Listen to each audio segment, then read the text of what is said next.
Welcome back learners. अब बात करते हैं क्वेश्चन नंबर 10 की। The 17th term of an AP, एक एपी का 17वां टर्म एक्सीड्स कहते हैं बढ़ा हुआ है, अधिक है, ज़्यादा है।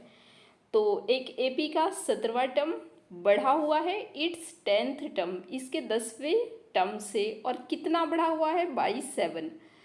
यानी पूरे सेंटेंस का मतलब ये है कि एक एपी का 17वां टर्म इसके 10वें टर्म से 7 अधिक है, 7 ज़्यादा है, या 7 बढ़ा हुआ है। Find the common difference. Common difference बताइए। देखें, इस क्वेश्चन के अंदर भी आप ये नोटिस कर सकते हैं कि एपी तो हमें दी नहीं गई है, लेकिन एपी के कुछ टर्म्स की एक कंडीशन दी गई है कि रिलेट कैसे कर रहे हैं आपस में। तो हम इसके लिए भी यही करते हैं कि हम मान लेते हैं लेट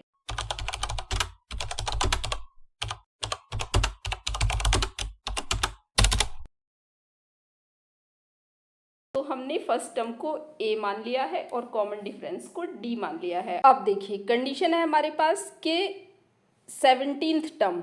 अब आप बताइए 17th टर्म को क्या कहेंगे, A17 कहेंगे।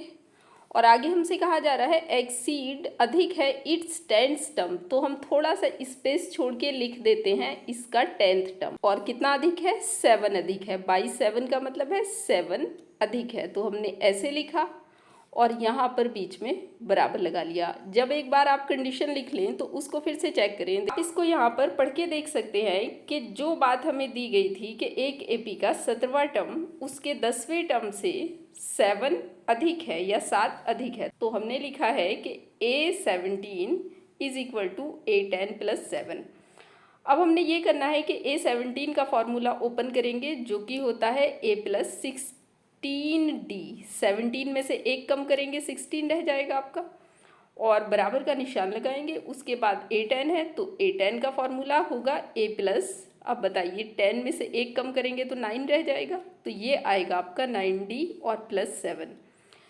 इस लाइन के अंदर हमने फॉर्मूले ओपन कर दिए हैं। अब आप देखें ए से ए कट जाएगा। क्यों कट जाएगा, एक बराबर के लेफ्ट साइड है, एक बराबर के राइट साइड है। जब आप इनको एक साइड करेंगे तो एक माइनस का हो जाएगा, एक प्लस का, और ये एक दूसरे को कट कर देंगे। डी वाले टर्म हमारे पास 2 हैं, तो डी वाले टर्म को हम एक साइड कर लेते हैं। तो 9D को हम इधर लेके आएंगे तो ये माइनस का हो जाएगा और इज इक्वल टू 7। उसके बाद आपने इनको सब्ट्रैक्ट कर लेना है, तो आपके पास बचते हैं 7D और इज इक्वल टू 7। तो D इज इक्वल टू 7/7। तो ये आपके पास 7 1 जा 7, D की वैल्यू आपकी 1 आ जाती है। तो हमसे पूछा भी यही जा रहा था ना, कॉमन डिफरेंस, तो कॉमन डिफरेंस की वैल्यू आ गई है 1, यही हमारा आंसर है।